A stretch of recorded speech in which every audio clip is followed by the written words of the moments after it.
Hello and welcome to this episode of the Live Reality Games podcast. I'm here with Naomi, and we're going to talk about Survivor Maryland Major Conflict. We are at the merge episode, people. All sorts of nonsense. Naomi, let's start off. Do you prefer the easy vote or the smart vote? Ooh, baby. I will say, having done a couple games, having some games where I've been the merge vote, having done the merge vote, I love a smart merge vote. Viewers of Survivor Buffalo Season 1 will know I had a rough time trying to get my merge vote to happen, and Army Adam, live reality game, notorious player, was the boot instead of the person I wanted. And that person ended up making the final three. So I would say the smart vote. Man, I mean, my counter is that when you have a really large merge, like 13 people, it's like herding cats, right? When there's so many people, like, what is even the plan? You just kind of just want to take something and roll with it. And it's like, when we get to something more manageable, let's say 11, then let's think about it. So let's smart here. But this has already had 11 people in it. So I feel like they should have been going more the smart route. And I think the other factor here is just how fractured Old Chickasha is and just how tight Pascala is with members of Old Chickasha. And if it's a situation where it's like, I'm in alliance of 5, you're in alliance of 6, yeah, you go for the smart vote because you have the numbers. Mm-hmm. But if it's me and you and then like 7 other people versus 4, it really doesn't. If you're in that 4, you don't have a chance to take out the power of the 7. Mm-hmm. So it's one of those situations where like I know how tough it must have been, and I feel bad for them, but at the same time, like Morgan, who didn't have any sort of ties to anything, Morgan. So So here's what I'm going to propose to you. So what's interesting about 11 is what's a majority? You need 6 people, right? Final 10, what's a majority? 6 people, right? So if you're thinking about doing something or flipping or saying like, hey, let's see if we can take out somebody, you still need the same amount of people from 11 to 10. Now, once you're at 9, then it's only 5. Unless there's some weird split votes thing happening where you say, hey, like at 10, why don't we do a 4-4 split? Then like you can do stuff around that. But just raw numbers, you still need 6 people. And I don't know who that 6 people are going to be that would oppose Doug, Sadie, and Santi. And that's why I said last week that it's Amanda turn on Santi time. And that didn't happen, and I understand why. But from my perspective, the women in this game are going to get totally steamrolled by the sort of alpha male alliance that exists, because the alpha male alliance has a lot of guys in the background who are willing to sort of lay down with the sword. I mean, we saw just how willing everybody was to like lose their game for Doug, right? And that's crazy. So, in this situation, like Tim and Amanda were kind of in this weird spot. I just think that like overall, you have to sit there and recognize that like the weak players have zero control in this game. When you look at like who has no control. That was what was fascinating about this episode, because we saw a lot of introspection from players and a lot of realization of where they were. It was just, and I think there was this, we'll act on it, but just not yet. And the question is, well, shoot, like it. We were talking before the show started, and we just made a lot of comparisons to Ghost Island. And Ghost Island was a season where, we had a dominant pair and no one turned on them at the right time. And so when people ever tried to get them out, they always were in the minority. And the strong pair of Dominic Wendell just proceeded to stomp on them to the end. And I'm wondering if we're going to get that where we see players realize that, okay, we need to get them out, and it's too late. And that's my biggest sort of issue with everything that's happening here is we have concrete proof on like a season of Survivor that when like you don't form a mini alliance and so one of the best moves I saw in recent college Survivor is this alliance in Survivor Michigan of Dylan and Devin in their 3rd season. And what they did is they created a cross alliance to protect each other, so that there was never a situation where the other one didn't know what was happening, and they could essentially sway the game So, like, if we're in a cross-tribe alliance and I want somebody gone, and it's going to be your alliance who picks somebody off, we can have that control where it's not going to be me, it's not going to be you, and it's not going to be the people we need to get to the end. Mm-hmm. And in this situation, we have people sort of flipping and backstabbing and sneaking around. That's going to all come to a boil next week. But the bigger thing is that, like, nobody has any contingency plans. And they're all screwed because of it, except for Doug and Santi, who have collected all the contingency plans and have lots of options. Yeah. So, I mean, so with Morgan going home, which is why I'm wearing black, because I've had an intense morning all this week. Morning. We have 10 players left. And so we have Doug, Santi, Sadie as like kind of the power trio. I see Josh as working closely with that four. Josh has made it clear he doesn't really want to work with Amanda. He wants to stick around with them. Yep. So we have those four. We have kind of the Delaram and Abby. And I guess since the Delaram we've seen scenes of her saying, hey, I feel good about Doug and Sadie and working with them. I see her sticking with them. Well, and we saw it in, like, when Eric made that crazy move to save her, that she was like, okay, Eric, whatever. And I think that attitude has just jumped over to this new alliance. Okay, Doug, whatever. I'll do whatever you want. Sure, F it. Let's have fun. Like, I respect her for it. I think it's a good way to stay alive, but it's not a successful alliance that you're a part of. Yeah, it's sufficient for the early game. But it's gonna be insufficient for the end game to do that. And because I think Dalaram is with that group, I think Abby is going to be a free ride along as saying, hey, it's a pocket pair. Let's take both of them potentially. Exactly. So wait, that's 6. Hello. And so where does it leave? That leaves Angie, who might be shielded by Santi. We'll see. Angie could be the next one voted out if she doesn't win immunity, just as let's maybe stay the course, pick off the Chikasha minority. Or we have Tim, Amanda, and Dane, who are technically in Doug's alliance, but Doug might be saying, hey, we've been hearing these rumblings. Maybe it's time to take out Amanda, or let's let go of Dane. Yeah, and this is why people in the YouTube comments really don't like Amanda, and I get it. But at least Amanda has a little bit of self-awareness, right? At least she has the knowledge to say, I know that I'm in a weird spot, and I know that things are like me and Sadie are against each other, and I need to find the numbers to help me. And look, Tim is sharing the idol clue with her. Like, that's not nothing. So anyway, my theory is that she's not the Laurel, and she's not getting dragged to the end. I think she's the Kellen. I think she's going to try and start an uprising, but it's going to be way too late, and nothing's going to happen.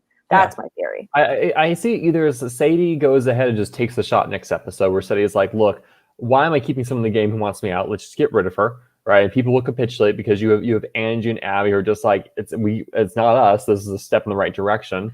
And so Amanda could go next week, or Amanda might wait till a bit more of the Chikasha. Let's say we just see the purge of, we see Angie go out, then we see Abby go out, and then maybe Delaram go out afterwards. And then maybe it's just too late for Amanda to maneuver at that point. I don't know. Yeah, I really think it's going to be like a purge of women, and that sucks. But I also think that something that Santi did that was very smart in the pre-merge was weaken what we saw to be the biggest female alliance, which was Jam. And now we're just down to Eh. And so it's like, what? We have no, like, I feel like Angie is like Rey from Star Wars right now, where we're just like, please, you are the last one. Please just make it through. The only female, like this female Jedi, the last Jedi. Come on. And like, we're about to watch like 3, possibly disappointing, really one really disappointing and like 2 weird episodes of Survivor. And I mean that much so, I don't know what this metaphor is anymore. So here's what I think is good for Angie and bad for Angie at this point, right? Let's talk, because I think we would love to see her go far. Maybe she'll be able to worm her way through, as we might just see the original Pascala just consume itself, right, in turmoil. So she won the first immunity, so that's that's good for this episode, because I think she could have been the boot of this episode if she didn't win. 100% could have totally been her. I think because she played a more active game, and maybe because she hadn't repaired stuff with Santi, Doug might have been like pushed in that direction. Exactly. So I think while she needed it, I think people are going to keep in the back of her mind as now, okay, we need to get rid of her for immunity threats. So that's mediocre. Well, let me just let me just say, first of all, sorry to interrupt, the immunity challenge. The trick to this immunity challenge is to associate curse words with whatever you're trying to memorize. This was a technique that was mentioned by Corinne from Survivor Gabon and Survivor Karamoan. And I think she won a challenge and she said, this is how I won this challenge. And let me tell you, I did this in Survivor Buffalo and I won this challenge. On a full day of playing the game, I won this challenge because that is what you do. And I had to associate Survivor because the black was real survivors for us. And I had to obviously I had John Cochran. That's easy. But some of them were you're just okay, what do I associate Andrea Belke with? What curse word do I associate her with? And it was a lot, but it works. And that's the trick to this challenge. So I'll counter you. So I did this challenge in Real Foot and I came in second. So I lost a call. And so for me, I was very happy to lose this challenge. I did not want to win it. I was like, okay, who am I losing to? I'm losing to an ally. I think I'm safe this tribal council. And furthermore, I don't want people to see me as, oh, he can win out. I want to remove that. You look very smart when you win this challenge, I will say. Yeah. And frankly, I was watching Doug going mano a mano against Andrew. I'm like, Doug, what are you doing, man? You do not want to be winning the first immunity challenge of the individual immunity challenge of the season. Throw it. And I don't think he threw it, but I was like, thank goodness he didn't win it, right?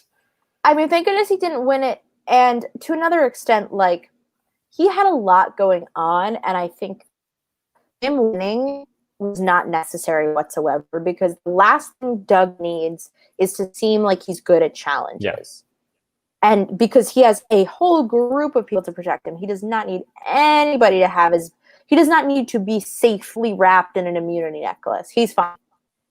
He needs it for when something crazy happens. Mm-hmm. Because otherwise he's just going to look like immunity threat. Yeah.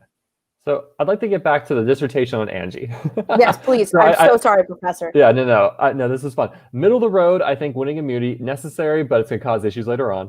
I think the plus for her was repair relationship with Santi. That was great. Yep. I think there was somewhat of a plus giving that idol clue to Sadie, though it seemed more off the cuff, and we never actually saw any scenes of her talking with Sadie or figuring out alliances. I thought that was bad. I saw them exchange numbers, but they never caught up in this episode. So either it wasn't filmed, it wasn't included, but I was like, no, if that would have been a very good sign of Angie's longevity to see some sort of connection there, but we didn't get that. And that's what I think her biggest mistake is. If you're gonna give Sadie the idol clue because you think something might happen, you gotta follow up on it.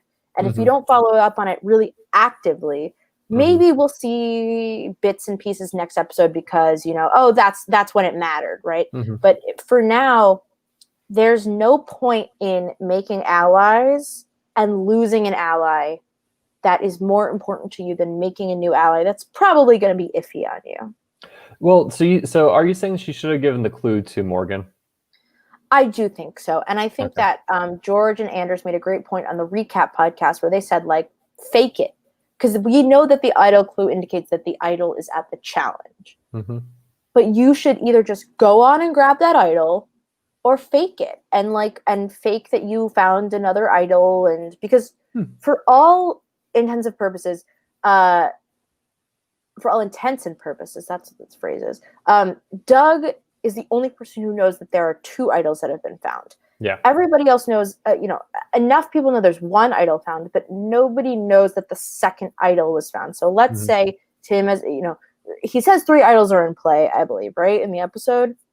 Nobody knows where one of those idols is to begin with. So look, fake it till you make it. And I couldn't agree with them more. I mean, so I was thinking more of I understand I think naturally, if you're on the bottom, you're hey, let's just see if we can get the idol to ride through double immunity. If I can't do that, the question is, what's the most strategic use of this? And I don't know if Sadie was probably the best person to be giving it to. No, I agree. We kind of see Sadie at the top of the ladder. I don't know if you need at this point be currying favor with the people at the top. I think you'd be currying favor with the people in the middle. Then kind of say, hey, I want to work with you. I trust you. Let's do something. You don't want to lose me because I'm a number for you. And you probably, we can talk about how there's some issues at the top of these power players. You want to make a move? Let me enable you. So who do you think she should have given it to? Weirdly, Amanda. I was thinking that, and then I was also like, maybe Josh, because very clearly Josh has not found an idol. So if you're just like, hey, Josh, no, not Josh. I think it's Dalaram. It's maybe it's Tim, and it's Dalaram, Tim, and Amanda. So maybe use it to repair relations with Amanda after coming through the terrible tribe with her. Maybe try to repair things with Tim. Or Dalaram, because you haven't messed with her, you have the connection to Abby. Maybe that's the time that you sink your claws into her, and maybe we don't see her doing a ton, but maybe she could be a good ally to fight for you. Not to mention, I think if you give Amanda a little bit of power, then Amanda is the person who can actually, if you give a mouse a cookie, if you give Amanda an idol, because she'll want to do something with it. Yeah. She'll want to make a move compared to someone like Sadie, who's comfortably in her power structure. Yeah. So it's a lot. I mean, look, you can't know everything. It's hard. And I also do think that, like, we know that Amanda betrayed Angie the last time, and it is a good way for Angie to say, hey, I wanted to work with you. You didn't do shit for me, so let's try this again. Because now you actually do need me. Yeah, I don't know how I feel about it. We'll see if it works out. God, I hope so. Yeah. So, all right. So let's. That was kind of an. It's just almost like our precursor funeral for Angie, because boy, howdy. We could just see her go next episode. I think that it's very likely. And honestly, my heart sank as soon as she went to meet him. Like, oh, this is so bad for Morgan. This like Morgan's not getting out of this. Woof. Big woof. Yeah. I mean, go ahead. I just wanted to highlight one thing, because I saw this on the YouTube comments. Ryan Klima said Sadie, Santi, Abby, Amanda, Angie, Dane, Delaram, and Doug should form an alliance called SAD, which I lost my mind looking at. And then Ryan also points out, and something Anders mentioned to us, I just realized Josh is having a Halloween party. It's fall 2016. That means next week is which is next week is the 2016 presidential election. I dream of an election where I could wake up and know the results the next day. That's all I can say. Oy vey. And like I was going through something that night. I remember. See everyone's reactions to the election next episode. I'm looking forward to that. I'm looking forward to that. I'm hoping that it doesn't sour, let's say, my personal opinion on anybody. But I think what's funnier is I remember having to go to school after the election because I was still in my super senior year of college. And I like on the day before, we were like, all right, see you when Hillary Clinton's president. And the next day we were all like, gulp. So, I'm excited to see like how everybody handles this in context with because this game is so emotional. And if this affects you negatively emotionally, how are you going to feel? But on the other side, I love that we got to see Josh's Halloween party. That was hilarious. Just like the photos, here's the evidence. This is what's fun about the college survivors. You just get weird things like this. I just remember in past seasons, we've seen people in bars filming with each other like, I ran into so-and-so. Perfect. Survivor Michigan season 2 has an absolutely perfection bar drunk confessionals. Like people just flaunting the idols, being like, I'm gonna win, because they're just shit-faced, and it's beautiful. What do you think you were doing on Halloween 2016? I'm gonna find out what I was doing. Working. Woof. Woof. Let's see. I think I know what I was doing, but I just have to confirm. I'm going back on Instagram. But in the meanwhile, so I think my new favorite. Go ahead. Oh, I'm going to bring up my new favorite storyline of this season. Yes. Abby versus Josh. I still don't understand it. I have all these great people I can work with now. My new tribe. I have. Let's see. Who does Abby want to work with? She's like, I have Doug, Sadie, Dalaram. It's great. Oh, and no, not Josh. And then she points at tribal council in front of Josh, and I was dying. Maybe Josh followed me on Twitter. Shout out to Josh that he apparently listened to our whole archive. Because Josh comes across as a nice guy, and I just don't understand what Abby's problem with him whatsoever, and it seems baseless. Josh said the meanest thing I said about him was nobody cares about Josh, which whoops. But to be fair, true. And now I think what is great is that people are starting to care about Josh either by hating him or really liking him, because you have the side of Angie and Abby who are essentially against Josh, especially Abby, obviously. And then you have the side of like Doug and Santi who are like, Josh is a great ally for us. Josh is doing a lot of the sort of the help for us. And I love it. I love that now we have this really divisive person, because something I kind of love in Survivor, and I feel bad that Abby's sort of on the end of this, is I love when somebody has a vendetta against somebody and they can never get them out. They can't do it. They get voted out before that person goes. It makes me laugh my butt off. And so this is one of those times where it's like, I go home, goodbye. You have made my life hell from day one. And Josh is like, I'm still here. Sorry, I don't know what to tell you. I think we need to proceed with our defense of Josh this episode. Yes. All right. Do you want to start it off? Okay, defense of Josh. He followed me on Twitter. That's a good move. So here's what we talked about this. Josh ratting out Amanda is fucking hilarious. It is a good move. It is funny. First of all, Josh's best move, this is what I was going to say, is having a Halloween party, because that's when all the information, loose lips will be sinking ships. That's when it's happening. So Josh made a great move of having a Halloween party and then ratting out Amanda, because it keeps these two factions of the Doug Alliance at war. Because essentially you're going to have Sadie and Doug and Santi on one side, and then you're going to have Amanda with possibly Tim and Dane if they can repair whatever bonds we see them talking about next episode. And the real trick is like, what are they going to do now that this information is out there? And it's Josh's fault, and good for him. He did the right thing. So Steven, what did you think? Yeah, I think as a viewer who wants to see the inevitable downfall of Sadie, Doug, and Santi, was like, oh no, don't rat out Amanda, because I want to see Amanda pull off something. However, from Josh's position, it's great if he's looking to cement himself in that Doug alliance, right? He wants to kick people down the totem pole, and Amanda is one of those people, and she just gave him the ammunition. And yeah, by causing additional strife like that, really well done. So I think that was a great thing from the dude. It's not something I think I wanted to see, but I appreciate what he's doing and why he's doing it.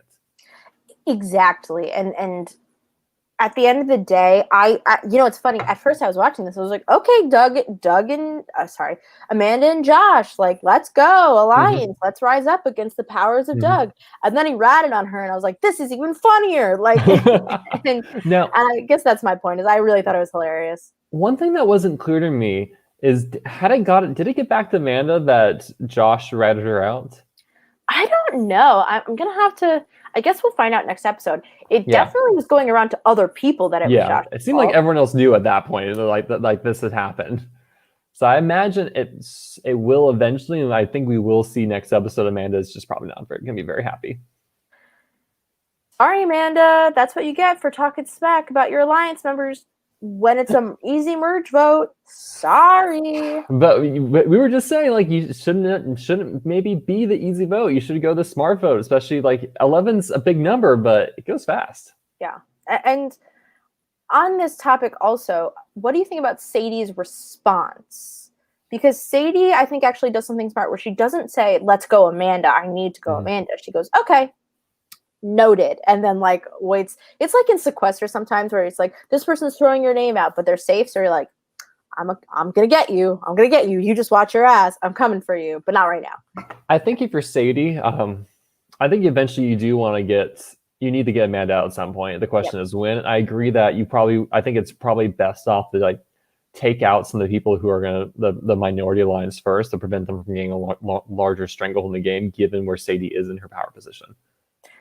Exactly. Yeah. Now, if this was Amanda heard that Sadie threw her name out and Josh told Amanda this, then I think if Amanda, you need to react more quickly. Yeah. Like, I think if you're Amanda, you find out Sadie's throwing her name out like that, and like Josh tells you, I think it's like, oh, okay, this is now a problem because Sadie's gonna have a lot of people on her side. We need to act while we can still get the old Chikasha to work with us. Yeah, and I think on the other hand, it's a great way to see if, like, for Amanda, like if you rally the troops, right? Because you could easily get Angie, Morgan, Abby, and possibly Delarob, right? 4. And then Amanda, that's 5. Because it's a merge of 11, so you need 6. If you get Tim or Dane, that's a great sign of trust between the two of you. Immense, like crazy sign of trust.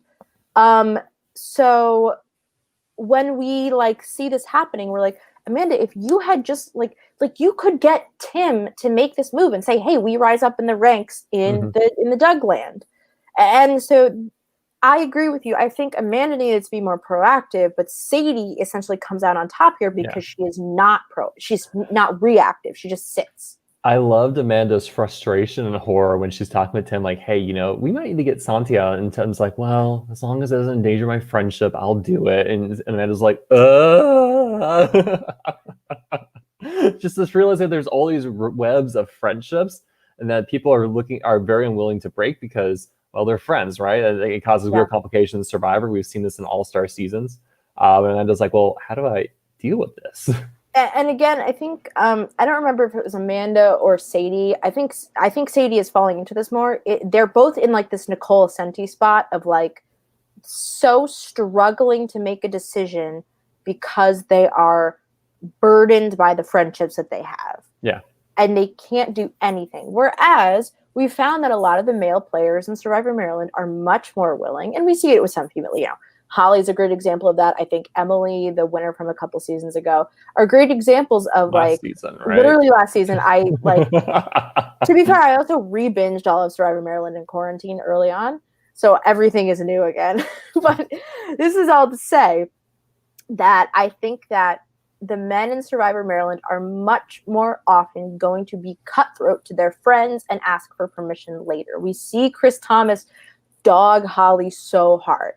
And he asks for forgiveness. He doesn't get the vote, but he still makes it to the end and win, right? Where sometimes you're going to have to betray your friends in Survivor. And as long as you don't do it in a vicious or malicious or mean way, you can usually bounce back from it. Or you just need to both have the understand. You need to both come into this understanding like this could happen. Like, I don't want this to happen, but we understand that this is a game, right? If you like, I've never played a returning season, but it'd be interesting to navigate that part of it. Like, well, we kind of know each other, we're kind of friends, and now we're all going to hate each other. Let's hope it doesn't get to that. Exactly. And like, hey, don't watch the footage back. I might have said some shit about you. Okay, moving on. Like, it's a game and it's very competitive. And some people have a very competitive spirit, and some people don't. And I think it's all about, looking at yourself and saying, do I really want to win?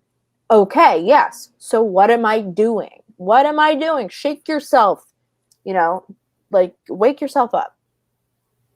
So one other thing I appreciate this episode, because I talked a lot about how people seem very aware of their position and who they get rid of and what they need to do. They may just not be willing to do it at this point. Was Doug and his perception, understanding of everyone. And so I love when he's like, I think I've successfully made it so Sadie looks like she's the one calling the shots. I think people understand we're both playing with the power, but I think people look at Sadie and Sadie's like, yeah, this is a problem for me. I think Doug's setting me up as a shielder, and I don't know what I can do about it.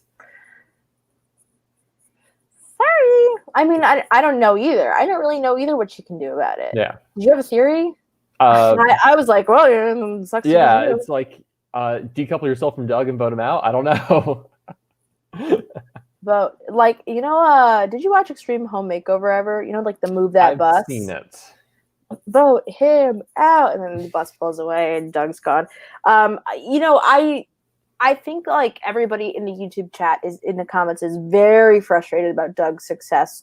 But I think at the same time, Doug is doing exactly what we want Survivor players to be doing. Yeah. Making calculated moves, taking calculated risks, having them pull off, and then, idle hunting, caring about the game. The problem is Doug is in such a dominating position that we are almost more mad that he doesn't have any opponent. And I think if you want to have a good time with the season, recognize Doug. You got to stand Doug for clear skin. You got to recognize that he's doing a kick-ass job. Yeah, it's, because we see like, this made me sad. When Morgan said this episode, I've been kind of coasting, and now like I'm going to turn it up because I know I'm in trouble. And she's like, oh, like I wish you hadn't been coasting ahead of time, right? I wish you had been like making more forays with that. She was on Pascala 2.0. I wish you had been making more forays with those people to repair relationships to make it so you aren't the merge boot. Yeah. And I think Santi has put a lot of time and effort into this, and a lot of people at the game are as well. But for him, it's really paying dividends investment. I don't know how you have proper school survivor balance when you do something like him. I don't think there is much balance. I think you live, breathe, consume survivor, and occasionally go to school. Yeah, like I was blowing off school for the most part anyway, so I think I would have done very well in college survivor. But then also probably gotten voted out for being annoying. But I think I at least would have had the time to dedicate. And I think that Doug is steps ahead of everybody, and he realized, we saw it very quickly on, that he needed to be steps ahead if he wanted to succeed. And there he goes. He did it. So, I mean, look, you gotta appreciate what Doug is doing in the context of this game. And Santi too. Santi is doing a good job. And like, yes, it sucks. We don't like to see the winners win out all the damn time. But sometimes they do. Like, that's just what happens. Don't we love the Black Widow Brigade beating everybody? Like, not to say that they're the same. But Survivor's a weird game. Like, it amazed me last season where you watched Emily and I forget who she was friends with just kind of waltz through the game as this duo, this power duo. And you're like, why are people letting this happen? It's just something just like, it's inexplicable what goes on when people play this game. So I just wanted to talk about, so Morgan is in this terrible spot, right? Of everybody is basically saying to her, oh, if people say they'll do it, I'll do it. But nobody's saying they'll do it. And it's really a cop-out. It's a great strategy if you want a cop-out of something. But it's a cop-out of acknowledging that you are not going to flip on the majority. We see it actually a lot more in Big Brother as an excuse. But it's an excuse nonetheless to say, I'm not flipping. What do you think Morgan could have done here? Because I was watching this, I was like, damn, this We've seen this evolution survivor of the safe vote, that first merge boot where we don't want to rock the tribe and we're all going to take out something unanimously, right? We see, for instance, I think Ghost Island, Chris Noble was that person. We had the Kellen contention. It's like, well, maybe we should be looking at someone else, taking out one of the Malolos, but it was like, no, Chris Noble. I'm thinking David versus Goliath, where it was Elizabeth. Everyone just agreed, yeah, we'll take out Elizabeth. And then, when you mentioned that to me, I was like, oh, that's the perfect comparison. And Elizabeth is fighting for her life, and it still doesn't happen. Yeah. Because you also use it, if you're in the minority in this situation, you're using it as a cover.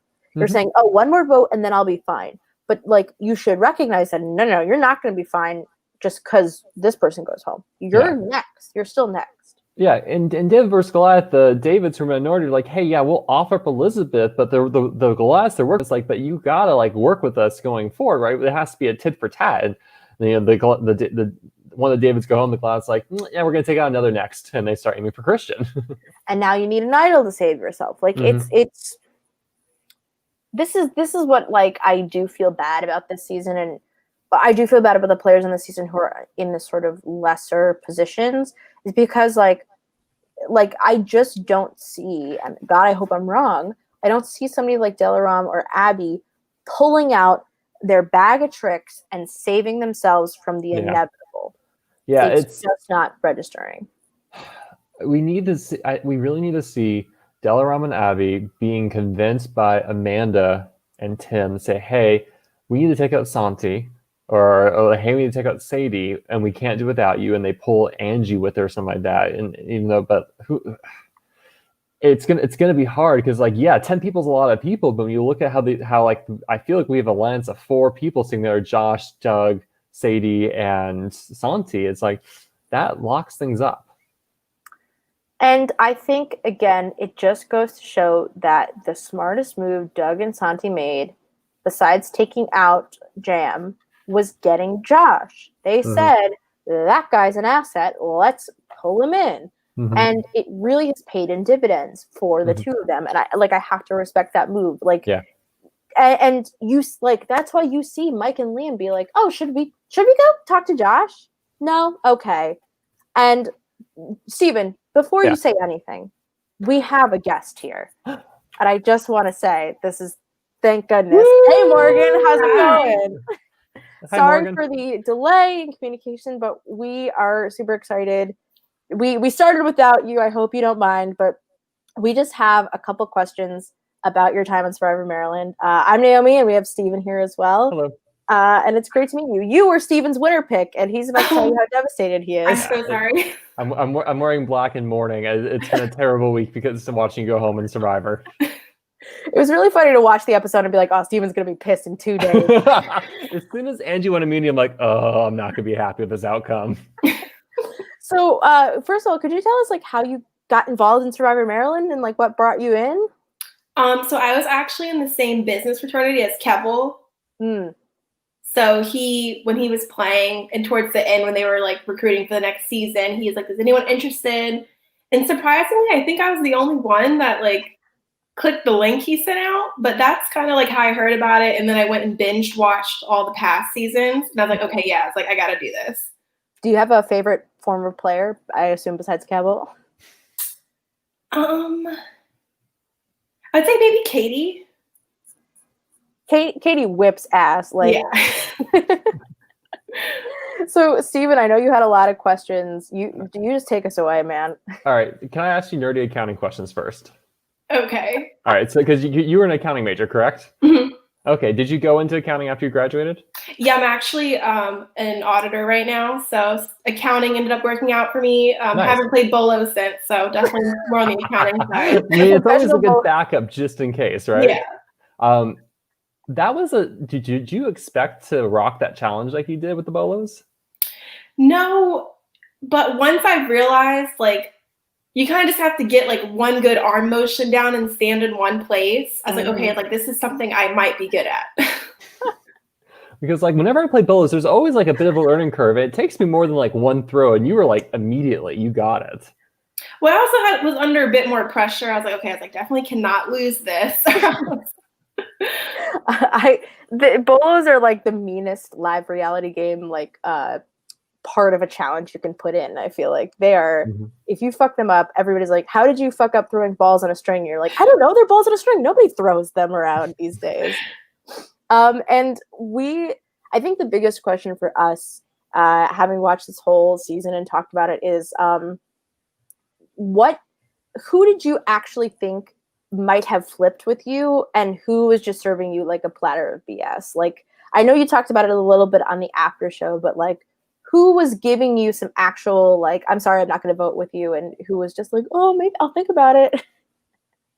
Well, they all kind of, like, in the way of saying they would think about it, it was still BS because it's like no one, like, I don't know, like, the way it felt in the moment was like all of the people I talked to must have had some group conversation beforehand, because it was pretty much like to the script of, oh yeah, I'm open to it, but someone else, like, I'm with the majority, someone else has to make that move. And I was like, okay, like, these people are just full of it, but like, it was worth a shot. I think I watched a little bit of Big Brother this season, and it felt like the whole season of Big Brother, which was basically that, of people being like, oh, maybe if I'll do what the house wants. And it's always like, oh my God, just be a person, do what you want to do. Steven, what were you going to say? So it was interesting. You said you did not talk to Dane, Tim, or Amanda. Was it just you didn't have time to, or you were just like, no, I want to vote them out, I'm not going to bother talking to them? Well, from like after the tribe swap, I kind of assumed that, okay, like, those three had pulled Santi in. And I was like, those three clearly know how to protect themselves because they were the minority. Like, logically, they should have been easy pickings. So I just assumed that, not like, watching now, I didn't realize that like Dane wasn't part of like some super group. So like at that time, I assumed they were like this tight trio. And I didn't want to go in there because like, part of trying to get yourself off the chopping block is you have to have another alternative. So I just kind of wrongly assumed that I couldn't go up to them. Well, I couldn't go up to Amanda and pitch Amanda, but I also thought that I couldn't go to Dane and Tim and do that. Did you ever think of going to Amanda and saying, "Hey, Sadie's throwing your name out" or something like that? Because at this time you've heard that Amanda's throwing Sadie's name out, I think, right? Well, and maybe it's been so long, so I might not be remembering correctly. But at the time, I don't think it was that clear to me that like Amanda saw going for Jasmine beforehand as saving me. Mm-hmm. Or maybe I was just too mad She about just Jan never being broken. made it clear to you, which was, I think, a mistake on her part. Yeah, so Right. that was like the misunderstanding, whereas like I didn't know that like she wanted to work with us, and that's why she got rid of Jasmine instead of me. So like I didn't even consider like trying to work with her as another possibility. Well, after Jasmine gets voted out, did any of them try to? So we have Tim, Dane, Santi, Amanda. Did any of them try talking to you or working out, or trying to figure out things from there, or is it pretty much like, hey, if we lose, you're next? So they didn't say that, but the fact that they didn't say anything said that for them. Like after that tribal where Jasmine got voted out, they were all just kind of like, eh. And the four of them left. And then like that footage you see is like me and Angie alone, like, okay, but now. Do you think they would have voted you or Angie? Because I think after we see that fallout between Santi and Angie, I was like, they could just go for Angie because Santi's just like, I can't deal with her anymore. I thought you would have had a chance at another tribal council at least.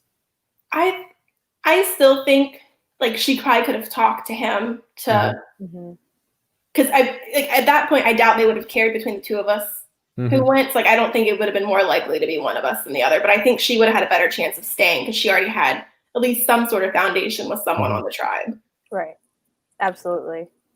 So I'm curious. So you merged. You talk with most of the people there. Whose impression of the game has been the most different from watching it back? So like your impression in the game versus now you're watching the episode. Like who's surprised you the most? Watching it now, like we have a group chat and I always joke that, better call Doug. Like I had no idea that any of this was going on in Pascala. So to watch myself speaking to him, not knowing I'm like speaking to like the person I should have been calling every day to save my skin, I was like, wow, like I really should have just tried harder there. Like I didn't realize like everything that he was doing behind the scenes. Better Call Doug is so funny. He's also like Littlefinger from Game of Thrones. Like he's just behind. He's creeping around with a hood over his head, just like whispering in people's ear and running away. And he has that charisma too. I know, it's crazy. And everyone in the YouTube chats like don't seem to understand it. It's like everyone comes on here and is like, Doug has a great smile. I don't know what to do. Well, because watching it now, like in the moment, like he smiles. I feel like he must have. I'm gonna ask him if he read that book, How to Win Friends and Influence People, because he's a very good listener. Like even if he doesn't agree at all, he listens, and he was like very good at like repeating back what you say. So like builds a lot of trust. Like, hey, this guy listens. He agrees with me. Like I feel comfortable. But like watching it, it's so obvious now. But in the moment, he just feels like so trustworthy and. So do you feel like Doug is a villain? I think that's been something of contention. But I think as we go through the season, Doug takes more and more of a villainous role, especially with like that conversation. It should be like befriend you than vote you out. I actually don't see it. Like the comments make me laugh because like reading the comments like leans me towards seeing Doug as a villain. But I think like my limited interaction in the game with him, he was nice at least. He wasn't like rude or nasty or anything. I think he's like a few steps ahead of us in this chess game, so it makes him come off as the evil villain, like watching this now, like as a viewer. But like I don't know. I think like other people still have enough independence where like I wouldn't call him a villain necessarily. And so now that you're on the jury, which is super exciting, because I assume that if like the way you went out in tribal council is any indication of what like your final tribal jury questioning will be, like I'm like psyched. What are you looking for? It's hard. This is like, I did another one of these college Survivor. It's really hard to dance around, but like, what are you looking for in a winner? What do you admire about somebody who might win the game of Survivor? Like the lying, the manipulating, or like the honesty in the relationships? For me, as a blunt person, and you'll see it in Jam too. I'm pretty like stick with like loyalty and just honest like relationships. But going into the game, I think when I interviewed to play, I was like, oh, I want to be like this sneaky villain. So I kind of like that when people can pull it off just because I'm not a good liar. So like I didn't even attempt to lie to anyone's face. So, like, I kind of admire people who can do what I couldn't do. Mm-hmm. And so, some people are really mad about it, but I love a good liar who's just like, oh shit, this guy got me. Oh no. Like, I gotta give it up. Did how you play Survivor match up with your expectations, or did you surprise yourself with how you ended up playing? Oh, I surprised myself. I went in, like, I thought I wanted to, like, align with everyone and, like, backstab people and be this conniving person. And then I was like, wait, like, if you have two good allies, you should stick with them. Like, why, like, start, I guess I probably should have played the long game from the beginning, but, like, you know, why start trying to shop around to, you know, flip things on them or, like, use them for your advantage if, like, they are, you know, good, reliable people. Mm-hmm. Well, looking back at your game, was there things you would have done differently or anything you would have changed about your gameplay? Yeah, I definitely got way too comfortable just being on the tribe that won the most challenges up front, and then, like, never having heard your name get thrown out. Like, I definitely, like, didn't put in as much legwork as I probably should have. Like, I didn't realize people were talking cross tribe early on and just, like, trying to have a relationship with every single person. On Chikasha, like, I think, so it was Ivy, then Evan, and then by then, for some reason, everyone was anti-Josh. I don't know why. Like, Josh is a very cool person. Like, he wasn't out there, like, scheming, so I don't know how this whole Josh thing came up, but I was so confident that he would be next, where, like, it didn't even cross my mind to be, like, on red alert and, like, planning for myself down the road. Right. And it's a tough spot. I think a lot of college Survivor players, especially that we've talked to, say the same thing. Like, I just did not know that there was this much to sort of do. Oh, we forgot to ask the classic question. It was just, what did you think of Teresa? she has asked that we ask every person who comes on this podcast that question. She was just, I barely got to interact with her because, again, I didn't know I was supposed to be scheming with people on the other tribe. But she was just, like, a nice, normal person. Like, no one that went home before the tribe swap, like, set off any, like, alarm bells. Just all, like, normal, you know, college students playing the same game. Does that mean everyone after the tribe swap were abnormal college students? Is that how the logic goes? Well, I just got more interaction with them to get a better idea of, like, okay, like, there are some people that are really playing this game. Right. Everybody pre-swap was Gucci and everyone post-swap was not Gucci. Yeah, because the post-swap ones voted me out, so that was not Gucci. Those jerks. Oh, man. Just the pit of my stomach, and I was like, oh, my God, it's going to be Jasmine. Oh, my God. No. There it goes. Especially because you guys were such a powerful, especially in this game, like, female alliance, and we'd see a lot of women go out early and people sort of... What did you think about if Jam had made it to the merge? Did you guys ever talk about, like, what you were going to do post merge? It's a little far ahead, but I want to say we did. Well, I've seen some clips of people saying, like, oh yeah, I want to work with you until the merge. We didn't have any of those talks until the merge. I'm not a particularly, like, optimistic person, so I don't think we were having final three talks, because, like, by no means did I assume, like, all three of us were somehow going to make it to final three. But, like, for me, it was definitely, like, we're going to work together until we either have to, like, pick each other off or someone takes us out. Yeah. So clearly the latter happened. So if your original tribe had gone to tribal council another 2 times, let's say. So let's say instead of your tribe winning the next 2 times, you lose the next 2 times. Who would you have wanted to target? I don't, like, it was hard because I think I just didn't play this game properly. Like, I thought everyone was so nice, and I was just, I know in the animal challenge, I asked to see Santi's animal, because, one, I didn't realize it was the gang up on Eric gang. Like, I thought it was really going to be, okay, we're sending all these individuals to tribal, like, it's everyone for themselves. And he just struck me as, like, someone who was really good at this. So that's just why I was like, he to me was a threat, because I was like, okay, this guy's nice, like, lots of people like him, he's good at things, like, I'm not very good at a lot of things, so, you know. But we all can't have beautiful eyes, and it's a real travesty. It is. That's what you need to make it in Survivor. Morgan, would you ever, like, play Maryland All-Stars or play another fake Survivor thing? Like, did it interest you enough to try again?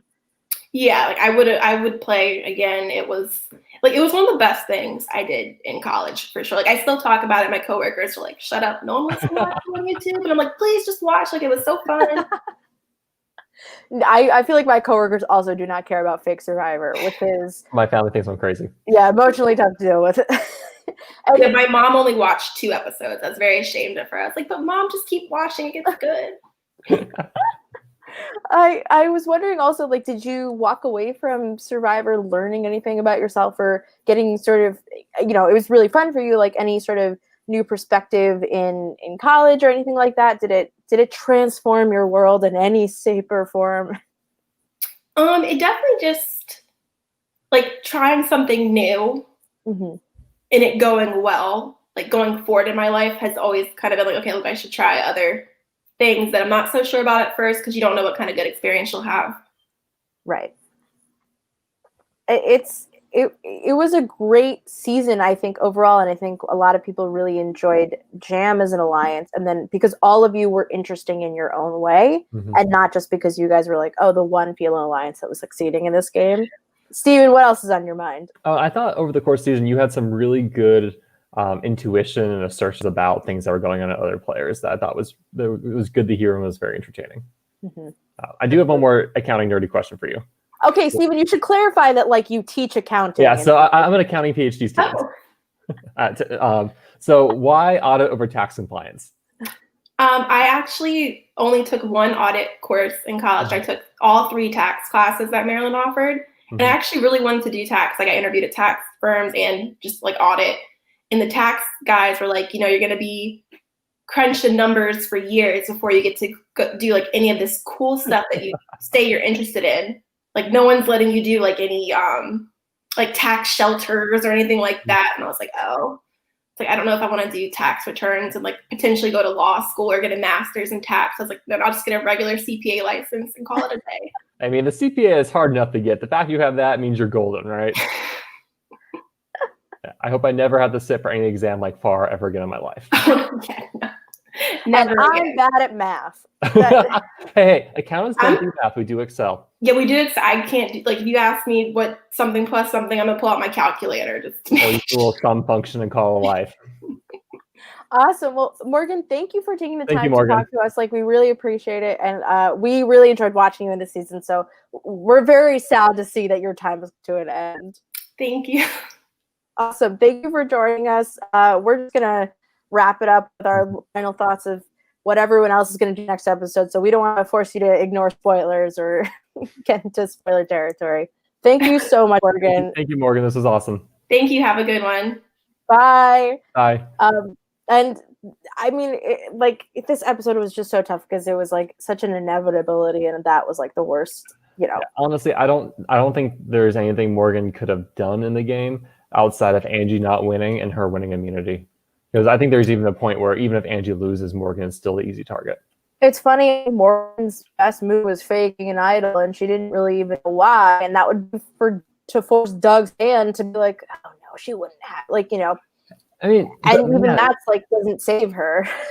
Fake idols just are never on my top to-do list of things to save myself. That's like, oh man. Yeah. Honestly, I think she needed to somehow make Amanda paranoid enough to go ahead and just jump the gun, but Amanda didn't do it. So going forward, we see a lot of shit's about to hit the fan. Mm-hmm. What do you think is going to happen? Yeah, I mean, we were promised chaos, or at least Armageddon. I want chaos. Will we get Armageddon? I mean, I think there's a couple ways we can see it. Plan A is the easy vote where we see Angie or Abby go home, so people stay the line. Yeah. Plan B is that Amanda hand is forced and tries to take a strike at Sadie, and she prevails. C is Amanda is forced to take a strike and loses, and Amanda goes home. I'm excited for the outcome. I really am. Mm-hmm. Because I do think we're about to see some people step up. And let's say Angie wins immunity again, kick ass. That would be hilarious. So Angie and Immunity would be fantastic. That would really force people to make decisions, because even a target on Abby is now a target by proxy on Delaram. Delarom's like, wait a second, Delaram's not going to like that. So I think there is a lot that can happen, and it is going to be a complete, like, I hope it's one of those like scrambly tribal councils, you know? You like when people stand up and start whispering? I love it. Or even like All Stars had a lot of that great, like, are you gonna do what I said you said you're gonna do? Yes. Okay. And like just a lot of like zooming in on just the blurriest little people standing on like a bench and being like, this is what they actually said. And I was like, okay, I'm sure that's exactly what they said. You want someday them to be forced to wear seatbelts, to be buckled in so they can't leave the bench to go strategize? It's funny. I do think that it should technically not be allowed in Survivor to get up and talk to other people at Tribal Council the way that they've allowed it to go, but like sometimes it is really funny. I don't mind it on occasion, but I think people are taking it to the extreme and they shouldn't. Malcolm going home is still so funny. Do you know what I still want this season that I'm hoping and praying is going to happen? I want evil mastermind Dane to emerge and to wow me. Come on, Dane. Come through, Dane. I hope Dane doesn't watch so much. Josh, don't tell Dane to watch this, because it will not be pretty for Dane, and I am sorry. But I do I think no matter what, a lot of people really love to hate Survivor characters. Yeah. Again, these are not the people. Right. But I love to see somebody come out of nowhere and do something. Yeah. That's one of my favorite things about Survivor is when somebody is just it's like the Fabio immunity run. It's like, that's hilarious. Or even I love it. Victoria on All Stars, where she gets the she doesn't do much pre-merge, and it's like, is Victoria doing anything? Then she comes to merge, like, okay, I'm gonna be active now, and like wrecks the game. Exactly. And so that's I am always rooting for anybody to do something interesting. But in this case, I am rooting for Angie to survive. God knows how that will happen. A Alliance. Go. A. Angie. So, we'll see. I'm praying. Praying to who? Nobody. But it's fine. I'm praying to Anders that this goes through. That's really all I can say. We're gonna have a lot from the next couple of days. We have the new Maryland episode coming out this coming Monday. We have potential election results coming out the next month or two. It's gonna be so much fun. Boy, Steven, I'm trying to have a nice evening, okay, and watch The Americans, a show about espionage in the 80s. So, Steven, anything else on your docket coming up? Any more LRG podcasts? I've been procrastinating working on one. I've been messing around. There's an LRG wiki out there that I've been slowly reviving and bringing back to life and learning how terrible HTML and CSS editing is. So that's been my little pet project. What about you, Naomi? I just want to say shout out to the Maryland wiki, which is really good. Survivor New York just had our merge episode, and spoiler alert, the top 2 vote getters go home. That's our twist. So look, I stole it off of Reddit, and it worked out really interesting. So you're going to want to tune in. And on the other side of things, you can just check out our Survivor New York recaps. I host them every Wednesday night at 9 p.m. I was on the UVA podcast with Kirk. UVA is also a great season of College Survivor that's airing right now. And more than anything, you should just be subscribing to the Live Reality Games feed, where you can get all of our podcasts about everything that's going on in the Live Reality Games world and community. And join LRG Casting, which is where you can find info about what games are looking for people in 2021 and beyond. Well, hey, you know what game is actually playing this weekend? Mayhem Manor is starting, right? And is starting today and going through the weekend. And it's the first real American LRG that's happened in the past year because of COVID. So it's gonna be very interesting to see how it goes, who wins, and I'm curious to see what precautions they've taken in place for the players. Yes, and this is just a reminder to wear a mask and stay at home if you can. I mean, look, good for them. I hope it works out. But anyways, wear a mask. That's my big point. Just wear your mask, everybody.